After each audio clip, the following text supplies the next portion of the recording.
Hi, welcome to Additional Crew Film Review. Today you got Nic and Willie, and we are interviewing Tisha from One Battle After Another. Um, Before I jump into all that, I do want to say that this is a spoiler heavy review, so the interview may have some spoilers as well. If you haven't seen the movie and that's something that matters to you, I say go check the movie out first, then come back. If you have been watching the review, then so I'm glad you stayed with us. With that said, Tisha, thanks for joining us. How are you doing? Of course, I'm doing great. I'm doing great. It's a good day. I'm at a really fun event that I'm looking forward to. Actually, hop in here. This is Nate. He's in charge of the Eureka Theater and the event tonight. So there's a little cameo for you. Yeah, this Hey, is an Nate. Hey, old, Nate. it's a really cool theater. You can see the glass block here. The whole building is it's 87 years old. So that's what, the 30s, 40s. So it's all very that style, very Art Deco, not spiral, like a curving double staircase up to the balcony floor, a glass block everywhere. It's a really fabulous building, and it had fallen into pretty bad disrepair until Nate and the board took over, and they've been holding all kinds of events here to raise money and refurbish the place little by little, making all these little improvements. And it's got a great stage, and we've got March 4th from Portland, the March 4th band. I don't know if you've heard. Yeah, so they're performing here tonight along with the local band, Object Heavy. So it's going to be a fun night. That's awesome. I love that. And Eureka is a beautiful place. It's really interesting. I wanted to go to school in Humboldt State and it didn't work out for me that Mm, way, but awesome place. We got to tour it and everything beforehand. Love that area. exactly. I grew up Nice. in LA and wanted I to. love old theaters. Yeah, it's such a neat place. Everything about this building is just really cool. The bathrooms have the old style where there's like a ante room with a fainting couch before you get into the actual bathroom. It's so neat. Yeah, that's awesome. That's really cool. Like Yeah, those bathrooms are like I could hang out in here for a little bit. exactly. We'll go ahead and jump into the interview here. So Tisha, how did you prepare for the role? Did you create a sort of backstory for your character's scene based on your own experiences? Yeah, to an extent. I mean, because that's what I always do. It's what I was trained to do. I talked to teacher friends to ask them about. I mean, I've raised three kids, so I've been to a lot of parent teacher conferences on the other side of it. But I checked in with my teacher friends about, just to ask them what it's like for you. And the main thing that I took away from it was the idea that you don't really want to be there. It's after hours, you're tired, you've been dealing with the kids all day. And now, especially, I've got this tool of a dad to deal with. That was the main prep, though, honestly, because I've been acting my whole life. So figuring out one little scene wasn't the challenge. What I did was I found every Leo movie I had access to and watched Leo movies every night for 2 weeks just to get used to his face, so that when I was sitting there across the room, it wouldn't be such a thing. I could be like, oh, yeah, this is fine. It's just him. Yeah, for sure. There's not like a ton of actors I think can do that, but Leo, it's obviously one of those. If anyone, Yeah. When I first auditioned, I did a Zoom read with the casting director, and she really liked it. And she sent it to the director, who at the time I had no idea who she was talking about. And then she said he liked it, and they want to bring you in for an in person read with the talent. And if you can do what you did with me in person, you've pretty much got it. And from the way she said it, I kind of understood it was going to be somebody kind of big, because what she was saying was if you can, keep your shit together in face to face with this person, you're good. So that's what I had to do. Nice. That's really cool. I was going to ask. So, looking over your advertising material, we can see the Stanislavski method. I hope I'm saying that right. Stanislavski. Yep. Of acting, Stanislavski, of acting listed as something that you're an expert in. Is that method something that you use for roles like this? And if so, can Definitely. you give some details on what that specific method means for you in your work in the past? Yeah. I went to the American Academy of Dramatic Arts decades ago, but that's the whole basis of their training is method work. And the idea behind method work is you find a similar experience in your own life that you can lean on to be able to portray the emotion or the behavior or whatever that the character is going through. And for this one, what I actually kind of leaned on was my bartending experience, where you have to remain very neutral and diplomatic while dealing with people who are not either of those things. So that was the work I put in there. yeah, that tracks. What was your favorite on-set memory? That's a good one. I have a really good one. I was very nervous and I felt like a little dissociated the whole time, but was just like, okay, be here, be present, do that. You got this. We actually shot for a couple hours. Paul was really having us play with it a lot. We did a lot of improvising once we read it as written a few times and then kind of wiggled around a little bit with it. And he started with the cameras pretty far away and was slowly bringing them into that really tight that it ended up being. And I was so focused and so locked in, but we were there for so long. And then at one point, because it was film, they had to stop and actually change the cans for when they ran out of film. And so we had a few minutes of downtime and I was like, okay, we've been here long enough. I'm doing okay. I feel confident enough that I can actually take in what's going on around me. And I took that moment to kind of scan the room and checking out all the equipment and all the people and I'm sure I was just wide-eyed. And as I swung back around to facing Leo, he was looking right at me and he goes, "Stay in it," like a warning. And I was like, oh no. And I looked down and got myself back into character and looked back up at him and he gave me a nice little nod. And the fact that he could see it, that all I did was just shift whatever inside and look back up at him, but he could see that I was back in character. I was like, yes, coming from him, especially, that was amazing. That was the best. It was That's so really cool. Yeah. Yeah, that little subtle little check-in, and then you're back in the moment. That's really cool. I was going to ask you. You're talking about looking around the set and the room and the crew. Where exactly was this scene shot? Was it shot in an actual school, and what was the environment like? Yeah, we were at the actual Eureka High School, the same school where they shot the dance and the bathroom scenes with Willa. And this was the very first day of shooting. This was the very first thing that was shot for the movie, which I don't think I actually knew at the time, but it made sense later because it was all very professional, of course, and very calm and chill and welcoming. Paul and Leo and Adam Sumner, the first AD that passed away, they were all just so welcoming and chill. And my friend Cassandra Hesseltine, the local film commissioner who actually hooked me up with the part, she got me the audition. She explained later that was really, a lot of that was for my benefit, that they knew this could all be very overwhelming for somebody new to it, especially with the names involved. So there was just it was all very calm and chill. But there was definitely, so in that room, you wouldn't think for a little scene like that, but it was like 20 people. There's a lot of crew and a lot of equipment around us. And everyone was so professional and locked in. And when I think about it, when I found out later it was the first day, I was like, oh, of course, like everybody's on their best behavior. Everybody's really trying to make sure that they're doing it right. But Paul has this way, he's like Valium in human form. He's just so chill and he makes everyone around feel so comfortable. And so definitely there was like an undercurrent of like nervousness or whatever you could tell, which I'm sure was because it was the first day. But overall, very calm, very just chill and really welcoming, very warm. What an excellent compliment. He's like Valium in human form. I mean, really, you're getting everyone super relaxed. That's great. Right? Speaking of like extraordinary things, so One Battle After Another is looking like a strong contender for multiple Academy Awards at this point. What's the post-release experience been like for you? It was pretty wild. They kept reminding me, since it was the first day of shooting, so that was January of 24 that we shot it. And then they filmed for 9 months and then they were in post and then screenings, pre-screenings started happening.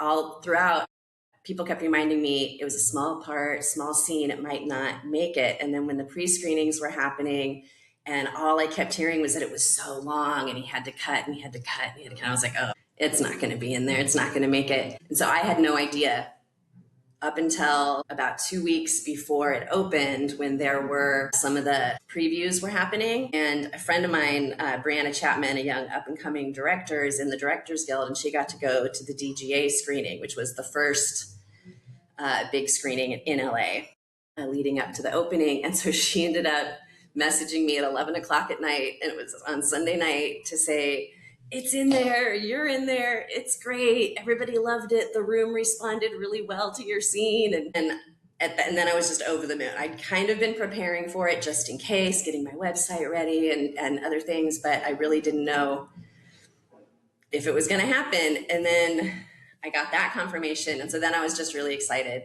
And it wasn't until the next day that it hit me that when she said, the room responded really well to your scene, the room she was in was the Directors Guild. So she's talking about Scorsese and Anderson. Like those are the people responding well to the scene. So that's crazy. And then I got an invite to the cast and right.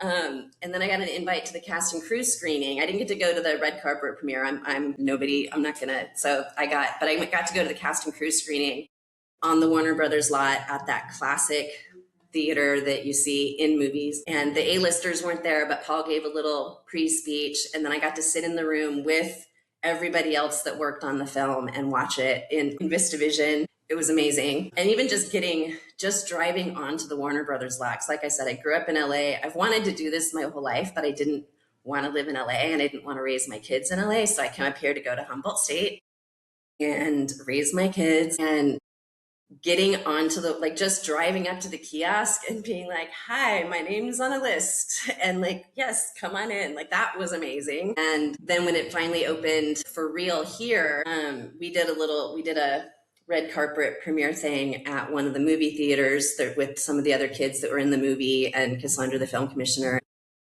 And we got to do that here. And then I started getting calls and messages, and everybody said, I just saw you in the movie. And people here, I mean, I've lived here for 30 years, and then all of a sudden I'm going into places and people are like, hi, yes, right this way, come in. And I was like, oh, come on, it's just me. I do local commercials. I do local theater. You've seen me forever. Yes, this is a really good gig, but it was wild the way things changed. And then there was another little film shooting locally, and Cassandra invited them to the premiere, and they had another part they needed to cast. They hit her up to get in touch with me. And so I ended up shooting that the following month. And so that's coming up. And so they got in touch with me, and I ended up shooting that the next month after the movie came out. And several other people there's a casting agent that reached out to me. She actually she did a post about the movie and how my scene in particular stood out to her so much so that she had to look me up and saw that I wasn't a movie person and that I just spent my life doing theater. And she had so much to say about it, that theater is what makes good acting. And she was so complimentary. And then she actually reached out to me in person. And so we're connected now. A few other directors, like lots of people have reached out, and I've connected with them like on Instagram and stuff about my performance in this scene. So it's been really neat, especially since it's something I've wanted my whole life. Like these are all little girl dreams coming true, one after the other. It's been really amazing. I love that so much. Yeah. For what it's worth, I have a 5-year-old who just started kindergarten earlier this year, and I think we asked a very similar question for his like orientation with the teacher, and you nailed it. If it makes like you did, that was exactly the conversation we had. And it was like, well, what do you teach him? And they're like, well, we don't talk about it too much, and it was 100% like just so real. So nice. Yeah, most of that actually, like I was saying, most of what ended up in the movie was improvised, including that stuff. Like we'd been there for a while at that point, and we were really just playing and going off on all kinds of tangents with the script, and him going on that rant about the forefathers, that was brand new, and even hitting the vape was a new thing, and so those reactions were very authentic. So good. That's so cool. I love, that scene made it into the movie, not just because it means we get to talk to you and you've had this really awesome experience, but also because the split where that scene comes in just after the scene with Benicio and Chase, just the split in tone and getting more into the family dynamic of the characters is just, it's pulled off beautifully, in my opinion. Yeah. And something stands out to me about that scene as well is it has Steely Dan's Dirty Work playing over the top and in the background of your scene, which I love that song. Are you a fan of Steely Dan? And if so, do you have a favorite song of theirs? And that would definitely be it. I was floored when that happened. Like I knew it was coming. Like once the first act was over and we had shifted to the present, and I saw, so yeah, I could tell I was like, okay, we're getting closer to where my scene would be. And that music came on, and then when it shows him in the car in front of the school and then the music's still going, I was like, yes, this is what's leading into my scene. This is awesome. I was a kid in the 70s. Classic rock is definitely my jam. Steely Dan, like I grew up with all of that. That's what I revert back to when I need some comfort music. So that's just an awesome bonus that got layered under my scene. That's so cool. Like the serendipity of it all. It's so great. Yeah. Okay, so Tisha, thank you so much first off for answering our questions. I do want to give you some space. You've already told us about some of the work you have coming up in the future, but maybe if you want to shout out a few of the projects you got going where someone who liked your scene can go and check you out right now, that'd be great. Yeah, so the next significant one would be the movie Dark, which it's an indie, but it's going to have a decent release later this year. I'm not sure exactly when it's coming out. And those guys were just fabulous to work with, and it's a YA sci-fi, so it's definitely got like ET vibes. And I don't want to give a whole lot away, but there's like a strange phenomenon happening in this little town, and the teenagers rise up to save the day as they do. And I play one of the teens' mom, who also happens to have Huntington's disease. So that was an actual, a bit of an acting challenge. I had to do some research and look that up, and it's a very physical condition. So it'll definitely be a different version of me to see in that movie. And then I had already signed up to do a much smaller indie that was locally shot, local everything, written by an old friend of mine, Sue Bigelow, who used to run a little theater here, and she passed away a while back. But one of her scripts got turned into a small film called Rose-Colored Glass, which is a 1930s period piece. And for that, I was just an extra, but dressing up in those costumes and hanging out with the old trolleys and the old buildings around here. And that was really fun. So those will be the next couple of opportunities to see me on the screen. I've had a couple of other auditions. I don't think anything's going to come of them just yet, just from feelings I get. And I get that. I direct as well, so I definitely don't take it personally if I'm not the right read for the part. But I'm on all the boards. I'm sending submissions. I'm definitely looking for more opportunities. I'm up here in Humboldt, but I can be anywhere the way my life is set up at this point. So just want to make sure that's out there. I'm available if people are looking. Locally, I've got the next thing is I'm directing. There's a short play festival that happens at the Exit Theater here in Arcata, and I'm directing a piece for that, and that goes up in June. And then I'll be production manager for a bigger festival at Del Arte this summer. I think that's all I have set up. Yeah, I'm so glad to have done this. I'm honored. That was awesome. I'm honored. Yeah, I'm honored that you guys asked. This is so neat to get to do stuff like this. And I looked at some of your stuff, and I like your take on film. I'm looking forward to the actual review of One Battle. You helped make an awesome movie. Right? Pretty neat. Mm-hmm. Let me check my notes. I'm excited to rewatch it for a fourth time before we do our pod. Nice. Yeah, I've seen it a few times myself. It's a great movie. I mean, even when I was there at the cast and crew screening, seeing it for the first time, I forgot that I was about to see myself and that I was in Warner Brothers in LA. I was so engrossed. Paul PTA has been one of my favorite directors of all time. I couldn't believe it when I found out that's who I was going to be working with. But Magnolia is my all-time favorite movie. And I told him that, and he was surprised.